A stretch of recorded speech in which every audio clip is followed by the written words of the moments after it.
Welcome to Spirits Podcast, a boozy dive into mythology, legends, and folklore. Every week we pour a drink and learn about a new story from around the world. I'm Amanda.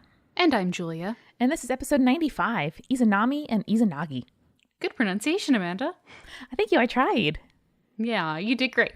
You know who else does great? Is it our newest patrons, Julia? Yes, it is. It's Marianne, Meg, Lindsay, and Rhiannon. We love them very much, and we are so proud and happy to welcome them to the ranks of our Patreon, particularly our supporting producer-level patrons, whose names get mentioned in every single episode, and so can yours. Philip, Julie, Christina, Eeyore, Josie, Amara, Ella, Neil, Jessica, Maria, Ryan, Phil Fresh, and Deborah. They are all ladies of the underworld, if only they tried. Absolutely true. Absolutely. As well as our legend level patrons. I mean, it's right there in the name. They're absolutely legends of the underworld. Elisa, Zoe, Lorelai, Cassie, Sarah, Sandra, Audra, Mercedes, Jack, and Leanne. Oh, I love them all so much. If we could make them a drink, what would we make them? I would have made them the drink that we drank for this episode, which is called a Mist and Shadow. It is a sake and Saint Germain cocktail. And if you are one of our patrons at our recipe card levels, you can learn how to make one too. So good. The Legends this week got a really gorgeous box from Shaker and Spoon, and every box comes with some bar equipment like a shaker or a juicer. So I'm really stoked to see if anybody make this beautiful Saint Germain cocktail this week. Yes, please tag us in those photos if you do make it. I would love to see it. And as you're making stuff, hanging out in the kitchen, whatever, what are you listening to this week, this time of year, Jules? It's a little bit of a shameless plug for me, but the finale of the first season of What's the Frequency, which is a psychedelic noir podcast that I may or may not voice act in, just finished up its first season. You definitely didn't kill your husband. Why do people keep saying that? I don't know. It's super weird. But please check it out if you get a chance. It is wonderful. It is weird. It is unlike any other audio drama I've ever heard. And I think you would enjoy it if you like creepy, cool things. Also very creepy, very cool, and features a lot of awesome teenagers, is what I want to recommend this week. Principles of Magic, which is a new webcomic by Sarah Hopkins, friend of the show. It is amazing. I love webcomics. I miss the ones that I used to read back in the, kind of earlier internet days for me, the mid-aughts. And Principles of Magic is gorgeous. It is fun. I can tell you there's great stuff coming down the pipe, and you can check them out at principlesofmagic.com. Do you know who else is great and very cool, Amanda? Would that be our sponsors, Stitch Fix and Amazon Prime Video? Yes, those would be the cool people. They really are cool, and we thank them for sponsoring the episode. And don't worry, we'll tell you all about them later in the ep. Also, before we get to the episode, just a reminder that we are going to be at the Brooklyn Horror Film Festival. You can come see tickets for a live show that we're doing on Sunday, October 14th. And we have it confirmed that there will be some awesome members of the Spirits community there. We'll stick around after the show to say hi and give hugs and give photos. So if you want the chance to meet us and you live in the New York area or want to visit, it would be a great time to do so. Yeah, and I just want to remind y'all that we are 9 patrons away from hitting our spaghetti warehouse goal. What? We actually will go to Ohio. Yeah, so literally only for $1 an episode, you, the person listening to this, could help send us to Ohio. Guys, we will go to a spaghetti warehouse. Thanks to a Spirits listener, I own a couple of glasses from the spaghetti warehouse. But that's true. That's nowhere near as haunted as going to the origin, the epicenter, the Spirits spaghetti warehouse itself. Correct. So join us at patreon.com/spiritspodcast. A lot of good stuff there for you. A lot of good stuff coming down the pipe. And thank you again to the hundreds of you that support us there. You are what keeps the show going. And we wake up with a grin on our face every day when we see emails of new patrons in our inbox. We do. We really do. And that is all. So enjoy Spirits Podcast episode 95, Izanami and Izanagi.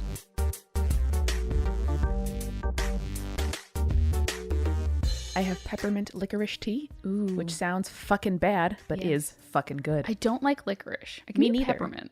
This is like the barest, sweetest note on the end of the peppermint. Huh. We're going to sidetrack real quick, cold open. Yeah. How did you decide, why did you buy it then if you don't like licorice?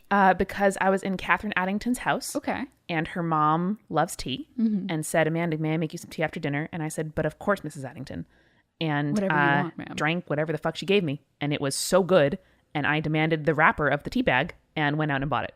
Perfect. Great. I love when people open us up to new experiences. I know. I never would have selected it for myself, and I'm very glad that I did. Soothes my throat in my little summer cold that I have right now. Oh, I'm sorry, baby. And makes me think of Catherine and her mom and their beautiful dining room where all of their plates and bowls are colorful and I don't even want to say mismatched, but they're like a variety. They're a beautiful mixed garden, and I love them.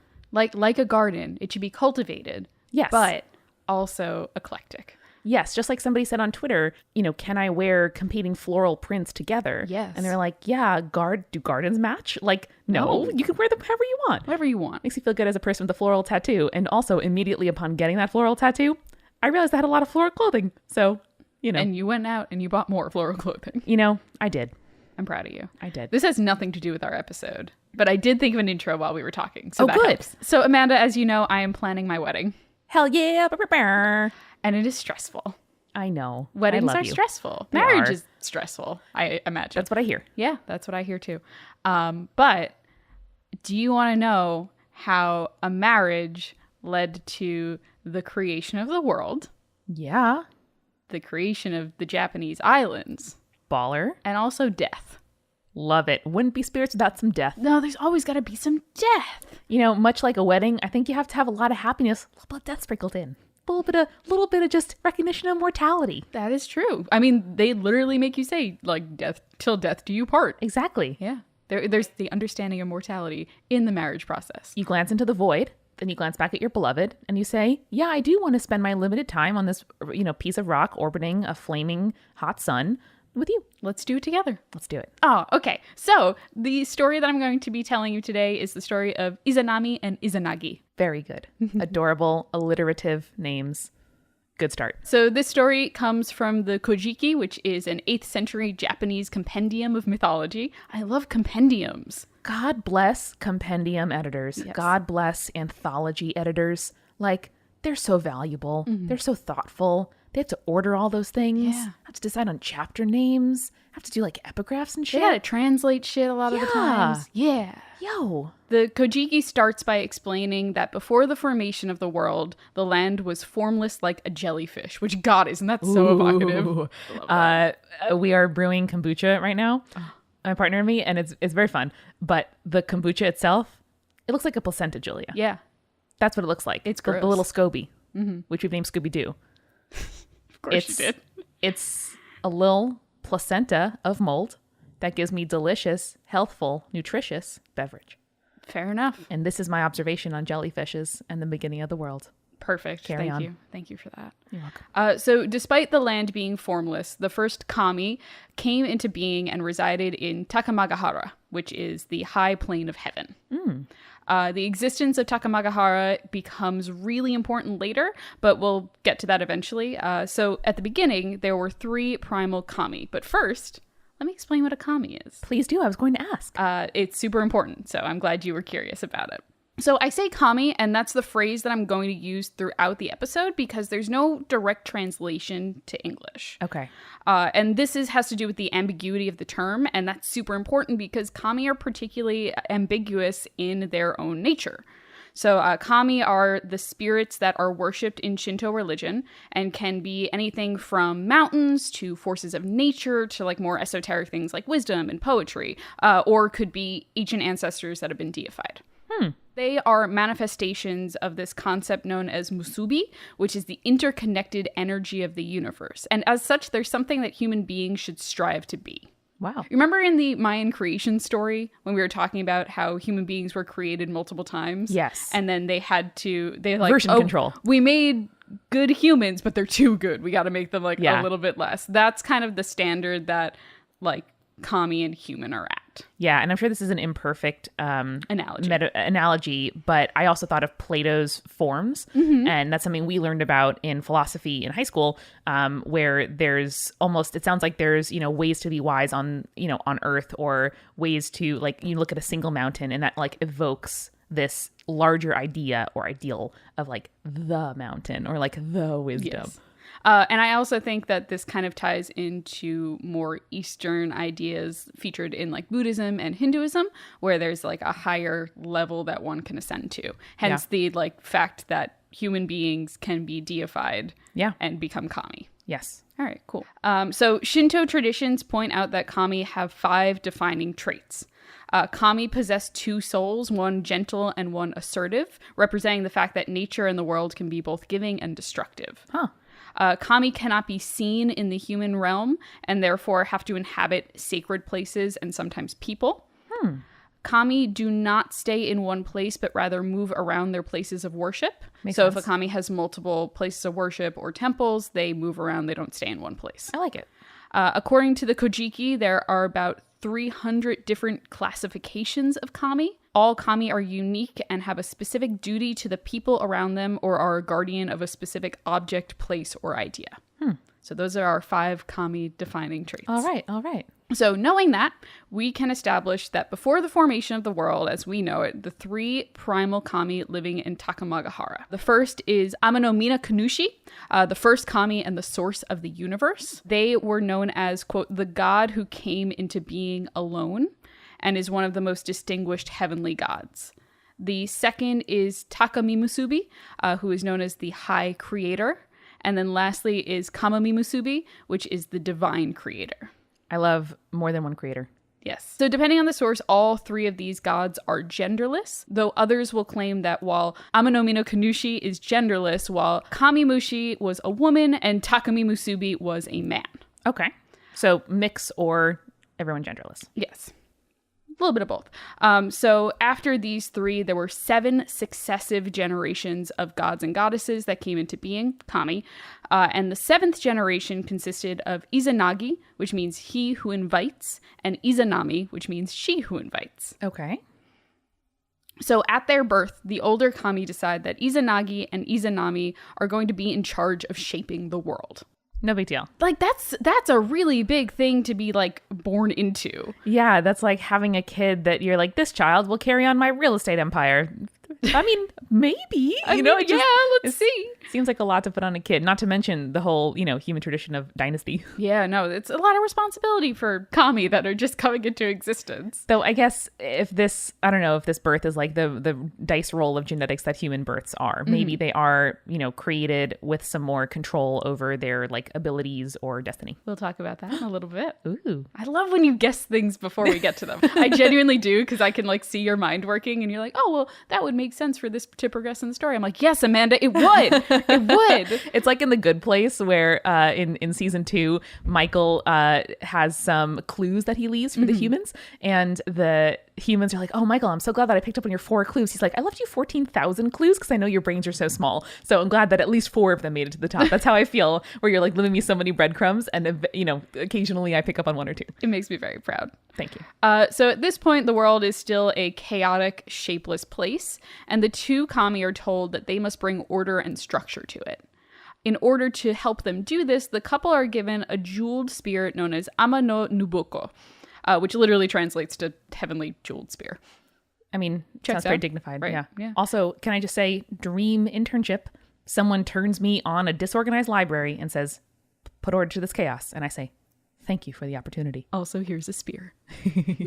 I mean, any job that they also hand me a spear with, I would be down for. Don't know what you're going to run into in there. Librarians, please tell me the most buck wild thing you've ever run into in archives and or libraries.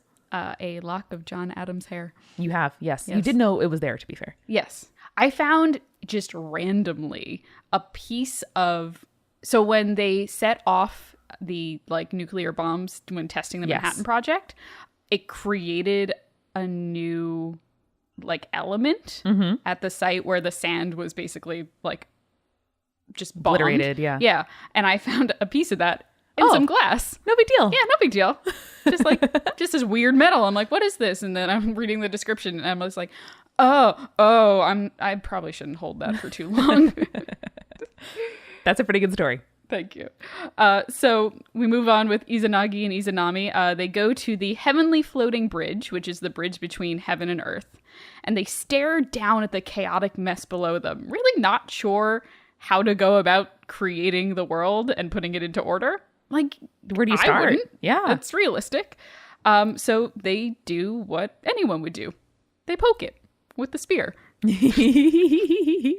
So they attempt to stir the chaos with the point of the spear, but it doesn't really do much. Oh my gosh. But when they lift the spear back out of the chaos of the world, a drop of creation falls from it, creating the island of Onogoro. Oh. So now that is the place for them, they decide. So they make their home there. They leave Takamagahara to create a palace on the island called the 8-Measure Palace. And at the center of that stood a pillar that was known as the Heavenly August Pillar. Okay. The pillar is important, if you haven't guessed. I mean, you call a thing August and it's going to be important. Yeah. I have a baby cousin named August, and I'm like, baby, I hope you're destined for greatness, because if not, it's going to be awkward for you. Yeah, sorry. Sorry in advance.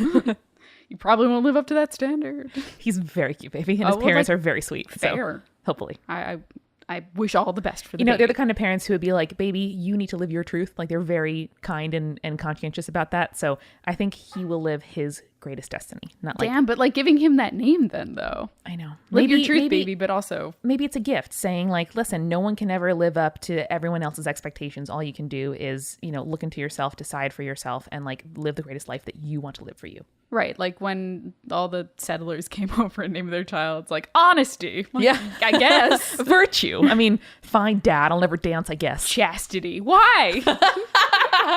Why do you want that? Fuck you. You had sex 9 months ago. Like literally. Okay. So now that... Fucking Puritans. Fucking Puritans, really. Okay. So now that Izanami and Izanagi had settled into their new home away from all the other kami, they decided they wanted to start a family. And this is on Earth, right? Yes. Cool. This is the only thing really in existence right now on Earth.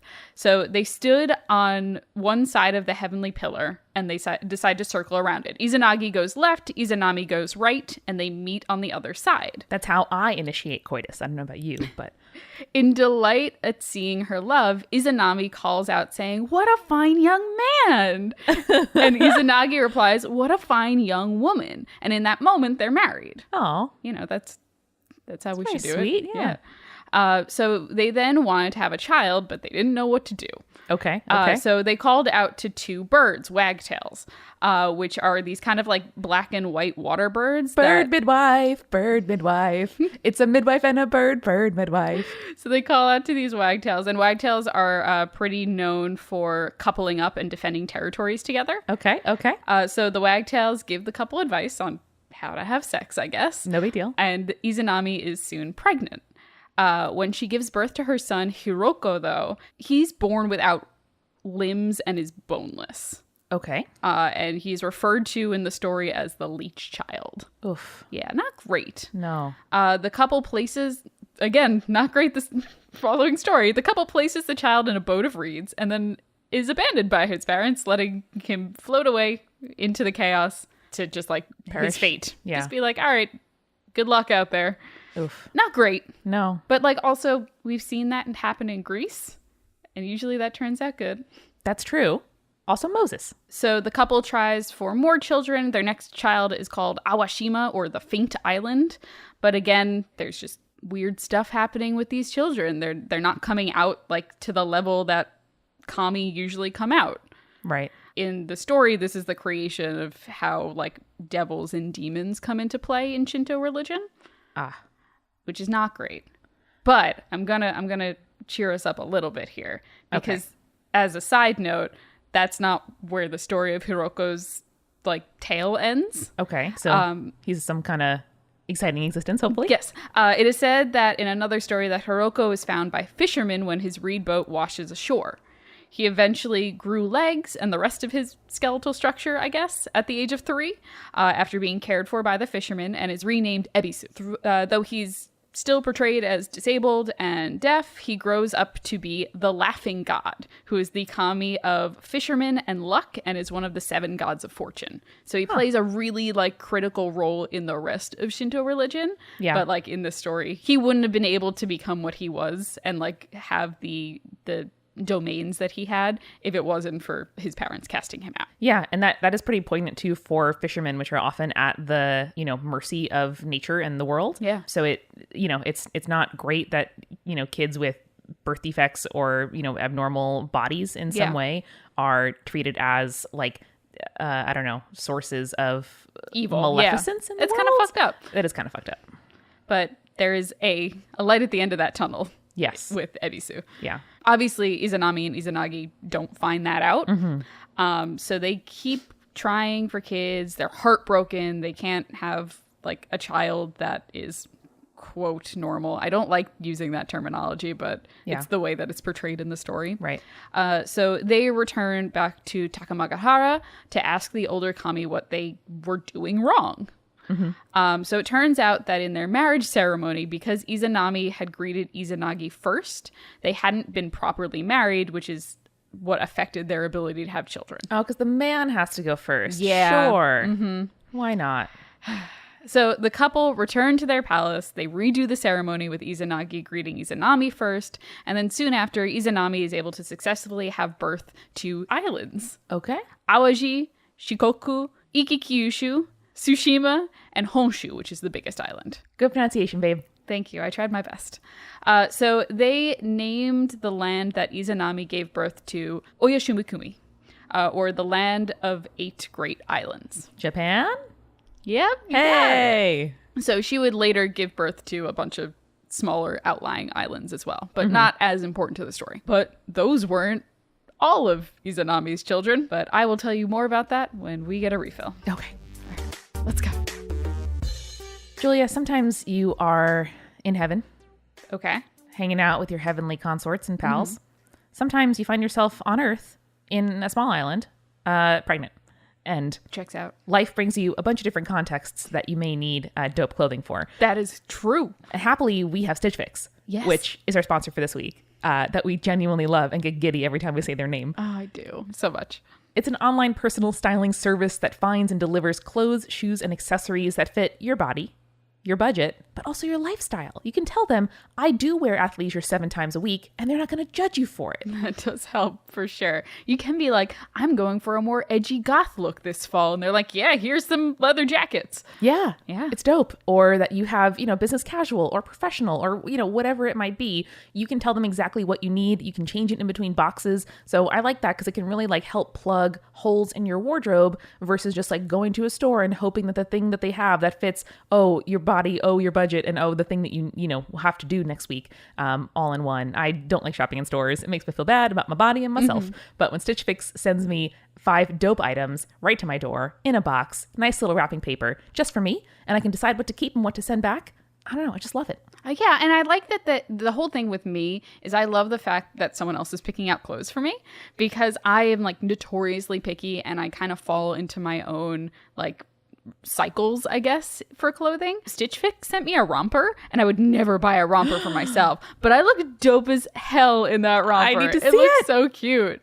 It was amazing. And it was just it was floral, which I told them that I liked. Yes. And it was darker colors, which I told them that I liked. And it was just, it fit all of the things that I loved, but I never would have picked it out for myself. Yeah. And that's what Stitch Fix is so good at. Having that personal stylist is such a blessing. It really is. And the shipping and exchanges and returns are always free. You don't have to do a subscription. You can just get one if you want, which I think is really great because maybe you don't want to commit to having one every month or every quarter. You can just get one box. That's also allowed. And what they have is a styling fee that's $20. So every box they charge a credit card $20. But if you decide to keep any item from that box, they take the $20 out of its price. Right. So if you choose to keep even one thing from your box, the entire process is free. There's no fee. There's no surcharges. There's no shipping. It's pretty dope. Yeah, for example, if you get a really cute, dope floral top that Stitch Fix sent you, and Just hypothetically. and it's $30, you already paid that $20, so it's only going to cost you an additional $10. It's pretty great. Yeah. And if you go to stitchfix.com/spirits, you'll get 25% off every item in the box when you decide to keep all 5. So keep everything in the box. You get 25% off every single item's price and that $20 credit. So it's a pretty great deal. That's stitchfix.com/spirits. Thank you, Stitch Fix. We love you. If y'all get your beautiful Stitch Fix items, please show us photos on Instagram. Tag us at Spirits Podcast. We would love to give you compliments. Yes, please. I want to see all your cute outfits. All right. Thanks again. That's stitchfix.com/spirits. We are also sponsored this week by Amazon Prime Video, a new sponsor to the show, and we are very happy to welcome them. Amazon Prime Video is a benefit for Amazon Prime members, so you get the shipping that you get with Amazon Prime, but also this entertainment delivered to you from Prime Video channels. Yeah, cable bills, they're expensive, and honestly, I don't want to pay them. I don't want to pay for a bunch of different channels that I'm not going to watch anyway, so getting to pick and choose which channels you want to watch is the best way to go about it. The nice part is Prime Video channels has 100 plus premium and specialty channels that you can pick and choose. So if you want Stars but not HBO, which I don't understand why you would do that, but listen, we don't have to it's up to you. You might want PBS Kids but not PBS Masterpiece. Like, do what you gotta do. Yeah, exactly. So, I want to use channels for when the new season of Doctor Who comes out. For sure. Yes, that's going to be awesome. And I just finished on HBO the show Succession, which is kind of like Game of Thrones, but about like corporate politics. So very up my alley. Oh, you know what? I am getting into Outlander on Stars, and it is very good. It's very up our spirits listeners' alleys. There's time travel and period pieces and romance. It's very good. And yeah, it works on your phone, it works on your Roku, it works on your Fire TV. So however you watch your stuff, this is going to work for you. And Amazon Prime Video is offering a free trial to our listeners at tryprimechannels.com/spirits. Yeah, only pay for the channels that you want with Prime Video channels. You could start your free trial of over 100 different channels by visiting tryprimechannels.com/spirits. Do it. Do the thing. Thank you very much for sponsoring the show. And now let's get back to it. Okay, so after giving birth to all of these islands, Izanami needed children that would give them shape. Like she needed, like there's just land right now. They're not anything. So it's like the dough is proofing. I have been rewatching Great British Bake Off in my sick days. Not surprised. And they need to knead and shape that dough. Yeah. So she just starts popping out kids left and right. Kami of the sea, the wind, of trees and mountains, and basically any kind of object or phenomenon in nature that you would imagine. All right. I mean, all the fun stuff. This is like decorating the cake, decorating the map. Absolutely. But the problem is, pregnancy is what does her in the end. Pregnancy sucks. Yeah, pregnancy. I'm sure scary. It's beautiful also, but also scary and terrifying. And you're bringing like life into this world, and also like mortality rates for women giving birth are way too high, especially in the United States. That's a different tangent for another time, Julia. Okay. You just had a little like That's So Raven moment where you just did a little tunnel into somewhere else. So she gives birth to Kagutsuchi, who's the kami of fire. Okay. And she was burned to death as he leaves her body, despite Izanagi doing his best to try and save her. Oof. So even in death, though, Izanami gives birth to more kami. The kami of death and sorrow enter the world as she exits. I mean, that's pretty poignant. It's sad, but that's, fitting, I think. Oh, for sure. Izanagi weeps for his wife, and in his tears, even more kami are born. Enraged at Izanami's death, he kills Kagutsuchi, cutting off his head, and further offspring are born from the blood and the sword that he used. Now, what we're looking at here is like similar to some Greek stories. Yeah. If we're looking at the Pandora's box, this has a very similar vibe to it. Actually, the end of the story is going to have more of a Orpheus twist to it. Ooh. Izanagi grieves for Izanami for a very long time, but he's still determined to bring her back. He decides to go to Yomi, which is the land of the dead. Alrighty. Interestingly, new realm. I know. I want a little like kazoo for when we enter a new realm in a story. It would be helpful to me. Maybe the slide whistle from the Join the Party live show. Perhaps. Boop. Jesus, that is true. It has a geographical continuity in Shinto religion, Yomi does. It is not hell or paradise, but rather it is a place where all deceased go and carry on a shadowy existence forever, no matter how they acted in life. Oh, damn. Yeah. So there's nothing else? Yep, there's no punishment, there's no reward, it's just that's what the afterlife's like. Which you see in Mesopotamian afterlife. In the story of Gilgamesh, everyone lives underground, wears feathers, and eats dirt. Okay. That's okay. just it. Okay. That's just how it is. I mean, I also, as someone who doesn't believe in any particular afterlife, I do appreciate the kind of just like ethical and philosophical need to like do our best while we're here for its own sake. So I respect that for sure. According to the Kojiki, the entrance of Yomi lies in Izumo province and is described as a polluted land, which is connected to the Shinto associations between pollution and death. Okay. Which logically makes sense because, like, you leave a dead body rotting somewhere, it can ruin a water source or something like that. Like, yeah, or pollute the environment. The environment, degrades. Disposal of the dead is very important, like in a lot of different religions. Yes. So connecting pollution and death is really, really interesting to me. So Izanagi makes a long and perilous journey into Yomi. I actually read the Kojiki for these sections. Ooh. It wasn't a great translation as far as I could tell because it was like written almost in like Elizabethan English. Oh, okay. Which was weird. Well, maybe it sounds archaic to contemporary Japanese readers, and so they're trying to, send the same message for English readers. That's possible. But anyway, so it says that he makes a long and perilous journey into Yomi, but it doesn't describe the perilous journey at all. Otherwise, I would have given you those sweet details. So eventually, Izanagi comes across a great mansion that is guarded by fearsome demons. Ooh. Izanagi creeps through the back entrance and finds Izanami there.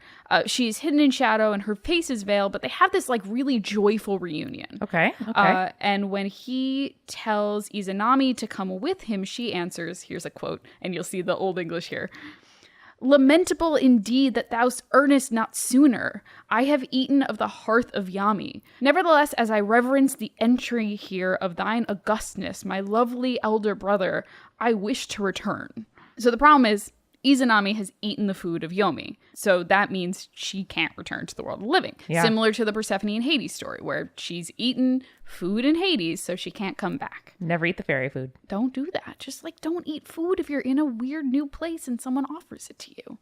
I mean, if you're traveling, probably. Well, yes, but like not if you're like, man and Julia would give this a side eye, don't eat food there. Don't eat food there. Don't take the Faye book, Amanda, on the subway. I know. I'm so mad at you. I took it. It's great to be recording with the pile of sticks that is glamored to look like you. Listen, I was on a subway car. The subway car was totally empty. There was a shaft of sunlight hitting the floor with a book in the middle of it. I was enchanted, and I took the book. It was a library book. I'm going to return it and then buy a different copy and then read that copy because the book looks really good. You were given a weird side quest in an RPG is what just happened there. Listen, I am the servant of librarians. I am going to bring that book back. Gonna bring it home. Gonna reunite it with its family. Not for a reward, Julia. For its own sake. Upholding the bonds of civility that keep us all in society. Carry on. So speaking of the bonds of civility, because Izanami has eaten the food of Yomi, she cannot return to the surface. But because Izanagi has come for her, she agrees to go and talk to the kami that is in charge of Yomi to see if she can go back with her husband. Okay. Kind of like Eurydice appealing to Hades to let her try and go back. Before she leaves to ask permission, though, she tells Izanagi that he must stay at the mansion and not to go inside. Uh-oh. Bet that boy goes inside. So he agrees, but after Izanami has been gone for a whole day and does not return, Izanagi goes inside the mansion to look for her. He uses the tooth of his comb as a torch because why not? That's the first time I've heard of it, but sure. And so he wanders around the mansion using this frail light to guide him. But when Izanagi enters into a room, he finds that Izanami is not how she was in life, but rather is a decaying corpse. And she has several of these thunder kami that have recently been born from her body. So like they're these like fearsome, big, bulky kami. And they're surrounding her? Yeah. Oh, okay. So she does not look good. Her skin is rotting and starting to fall away. Her flesh is covered in maggots. Yikes. Izanagi is horrified and disgusted by the appearance of his wife, who is still moving and speaking, but is clearly dead. Yeah. And he turns to flee, pursued by Thunder Kami, these, quote, foul women known as Shikomi, and Izanami herself. So Izanagi fights off the Thunder Kami and Izanami and manages to imprison her in Yomi by rolling a huge rock across the entrance of Yomi.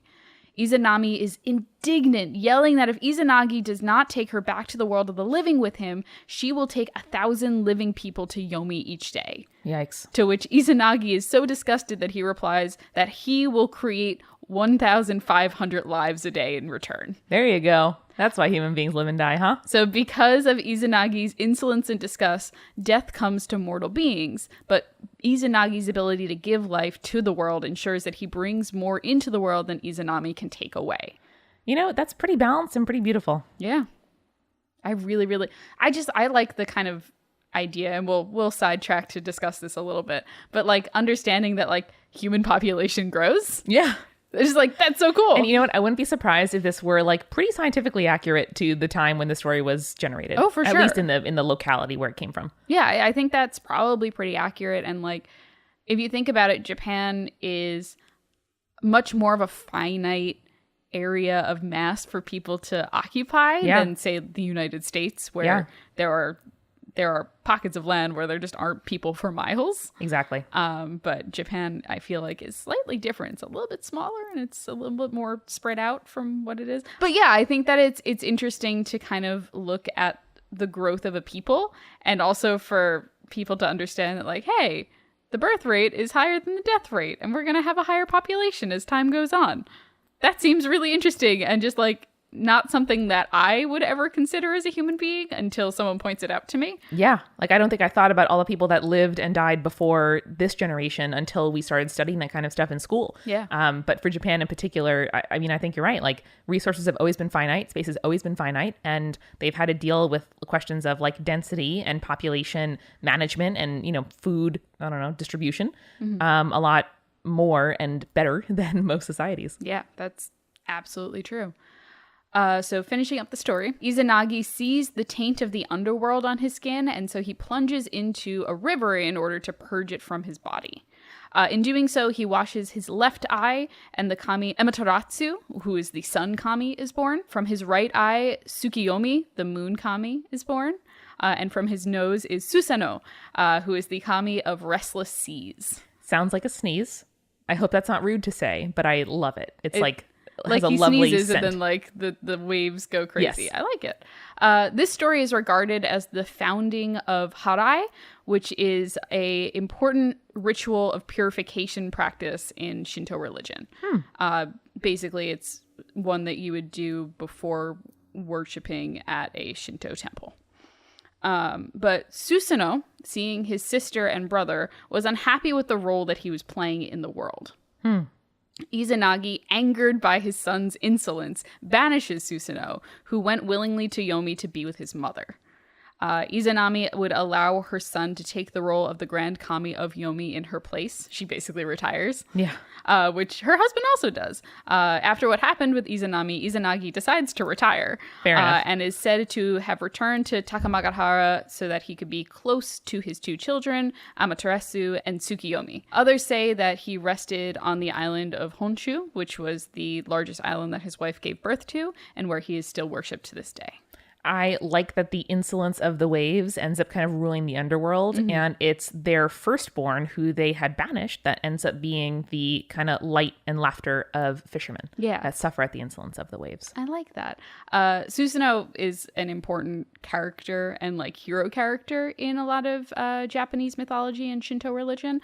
I would love to do an episode on him at one point, but he's a really interesting character, to say the least. I dig it. So wrapping up, in Japanese art, Izanami and Izanagi are often shown standing together on the heavenly bridge, stirring the ocean with their spear. That's like one of the key like images of their story. Yeah. It's super evocative, so I understand why. And it's like really important to the creation of the universe story. So something I really, really love about having done this podcast for a while now is I can go to museums and understand tableaus better than I have before. Like occasionally I'll see like pottery or a tapestry and be like, oh my God, I recognize that. And it's the coolest feeling. I like that a lot. So they're also famously referenced in the Shrine of the Wedded Rocks at Miyotoiwa, which is off the coast of Futami. It's these two large rocks that stand in the ocean and are attached by a sacred rope known as a shimenawa, representing the matrimonial bond between the two kami. Interestingly, because the area is so humid and like also on the ocean, the shimenawa is replaced several times a year with a great ceremony. Oh, It's very cute. that is adorable. So yeah, that's the story of Izanami and Izanagi. There's a lot to unpack with it. It covers everything from the creation of the world to the entrance of death into it, and like how Izanami became basically the kami of death, the goddess of death. All because her husband couldn't appreciate her rotting corpse, I guess. Also, if you see a like ghostly figure with a veil, don't go under that veil. Don't go near it. Don't mess with it. It's okay. But like also I'd like this idea that was still his wife and he was still going to bring her back to the world of the living with him. And it was only after he saw like what death had done to her physically that he like ran away. So like I don't know. I think that says something to the fact that if he didn't know that, death doesn't change a person, you know? Mm-hmm. The way that we see a person even after death doesn't really, like, they're still the person that we knew in life. And the fact that we sometimes like disconnect that because they're dead and like our memory of them is altered slightly is kind of fucked up, I think. And I think that kind of ties into like just collective memory in general. When a person dies, we have to kind of keep this image of them in our minds in order to keep them alive.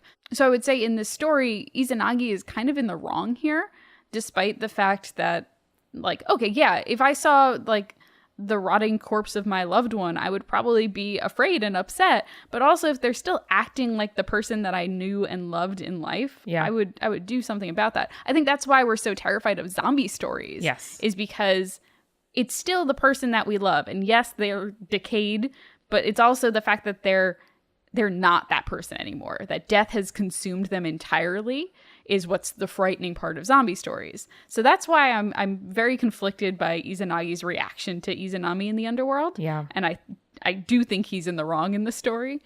I'm not sure if you agree or disagree. And one zombie piece of media, which I think I'm a bit of a connoisseur thereof, is In the Flesh, which was a short-lived, much beloved British television series that dealt with the, decayed body still with the person that you knew, their brain and like spirit inside of it, and how you like live in that society. I thought was fascinating. It had a lot to do with like the structural and like societal, works that we create. And it was very good. But you're right. Like a lot of the kind of horror of the zombie is, okay, it's the body of my loved one, but not their mind. And what is my allegiance to? Is it to their body? Is it to their mind? Is it to the combination? Like, what do I do here? What's the ethical thing? And I think that it's really interesting because if you know anything about the seven steps of grieving, right? I don't think that Izanagi really went through those. He definitely didn't get to the level of acceptance because he goes down to the underworld to, try and bring his wife back. And I think that it's like denial the whole way. It's denial the whole way. And then I think it gets to the anger episode when he finally sees her and he sees the state that she's in. And it's not an acceptance that he has, that he's like, oh, well, my wife is dead. He is afraid and he flees, and then he like angrily retorts against her when she's like, why are you leaving me? Okay, if you're gonna leave me, here's what I'm gonna do. And he's like, you know what? Fuck you. I'm gonna like keep bringing life into the world, which like is a positive thing, but at the same time, his reaction to it is not positive. Yeah, and you kind of frame this as a story of a marriage, and it's also, I don't know, like that's a thing that you read about a lot, is to say like when you choose a person to spend many decades of your life with, if it's something that you do, you're not going to stay married to the same person. You're not going to like be living with the same person the entire life. And what you want to do is like marry someone that you want to see who their future selves are, and that they are committed to your future selves, no matter how different that person may become. And obviously at a certain point, may end up being better for you to part ways. But, hearing people who've been married for like 30, 40, 50 years talking about what's occurred, it's like, yeah, it's dope. Like this person that I love evolves into someone else. I evolved into somebody else. And we have the, shared context and the resources and the like communication tools to keep making that relationship again and again and to keep building it when it starts to fray. Yeah. So that is not what happens here. Yeah. But I think it is a useful, reminder that, when we're thinking about our person, is it someone who, when you see a different version of them speaking with their same voice, is that something that you want to take home with you? Yeah. Oh, that's such a good point. And I mean, like, Jake and I have been together for almost a decade. It'll be a decade in May. Wow. That is insane to me. Yeah. But like, I genuinely think having that kind of hindsight, that when people say, hey, when you're in a relationship, you either grow together or you grow apart, that's 100% true. Yeah. And like, you shouldn't, like, I don't want to tell people what to do, but I would never put You can tell me what to do, so just tell me. So I would never put myself in a situation where I don't want to see all of the versions of the person that I'm with. Yeah. And I think that, like, I wouldn't be marrying Jake if I didn't know that we have been able to grow together for so long.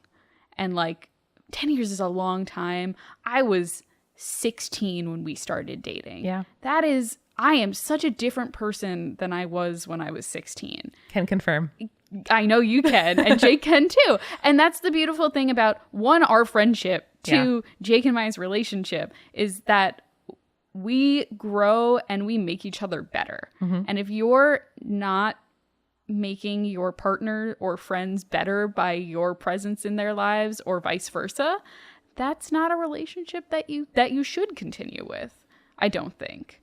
Like, you can be separate people and you can, like, have different ideas about stuff, but when it comes down to it, like, if you're not able to support that person's, like, new life, I guess, don't just leave it where it is. Don't have the angry breakup that Izanami and Izanagi have. Just kind of part ways, because you know that, like, that's just how life is sometimes. Yeah, to me, it's a difference between, like, supporting a person's behaviors mm-hmm. and qualities and the ways in which they interact with you, and supporting the person. Yeah. Because all those things might change. And like, if you decide to be with someone for a long time, your body will change, your voice will change, your interests will change, your, life circumstances and resources will change. And on a micro scale, I listened to a podcast yesterday where someone was talking about, like, research in couples, and ones that stay together, they find one of the things that those couples have in common is asking each other questions. And when, like, you come to someone with a story of your day, it's not just like, oh, that's nice, honey, mine was blah, blah, blah. It's asking questions and being interested in having, like, active listening toward your partner. And that's, like, they saw a sign of respect, and, like, being interested in a person. And that's one of the things that, good marriages have in common, or good relationships. And so to me, like, it's like an incredible honor and privilege to get to be there to witness someone, whether it is a friend, a sibling, a partner, to, like, see what happens next. And for me, one of the most, like, daunting things about entering into a relationship has been letting myself disappoint my partner. Mm-hmm. And dealing with those feelings and not wanting to disappoint them. And this worldview makes that a little bit less daunting for me, because it's not like not being the person I've been or not acting like the person I want to be is the be all and end all. Like, they love something else, something deeper, something that's not just how I'm acting that day, or, like, if the dinner gets burned, or if I'm not able to, like, go have plans because I get sick. So I don't know, that it's like a freaking fall backward into a void, it feels, in mm-hmm. terms of, letting someone see you that deeply. But again, like, romantic, familial, friendship, it's those moments where I'm most glad to have someone with me. Yeah. And I don't know, it's scary, but it's worth it. I feel that. I think one of the, like, biggest things for me is, when, like, people break up or friends break up or what have you, and someone goes, "You've changed." Yeah, people change. Yeah, that's kind of the point. You just don't like the change that they've made. Yeah, and that's fine. Acceptable. That's totally healthy. Cool. You can do that. Like, we've all had friends that, and other people in our lives that have, like, come in, come out, and, like, you have a nice time together and you move on. Like, doesn't mean the relationship's less meaningful. That's things we've talked about in previous episodes a lot. But this is, when you find people that you want to commit to that deeply, and that you want to know, and you want to, like, subscribe to updates on their life, mm-hmm. it's like I don't know, it's a very beautiful flower to put into the bouquet of, like, your life at this particular moment, and to have that constant, which we've also mentioned before, of like just having someone who has witnessed the me 10 years ago and the me now, and vice versa. It's I don't know. It's a pretty special thing. Yeah, I always get really excited when I look at you or when I look at Jake, because you're the people in my life that have been around the longest.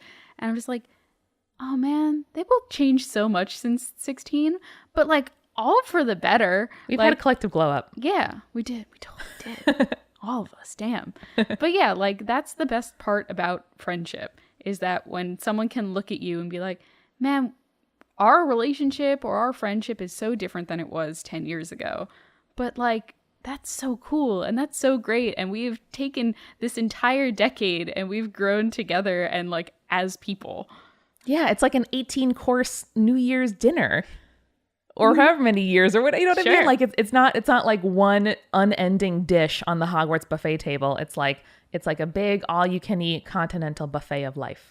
And I think it's a feature and not a bug, that relationships can contain so many multitudes. Whoa. And with that, we hope that all of your relationships contain multitudes and that you stay creepy. Stay cool.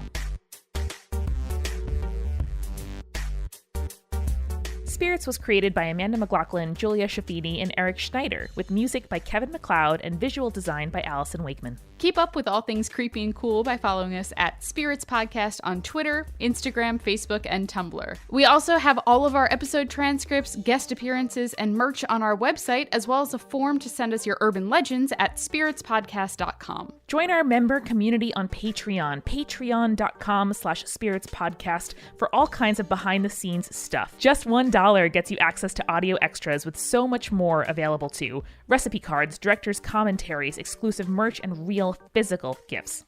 We are a founding member of Multitude, a collective of independent audio professionals. If you like Spirits, you will love the other shows that live on our website at multitude.productions. And above all else, if you liked what you heard today, please share us with your friends. That is the very best way to help us keep on growing. Thank you so much for listening. Till next time.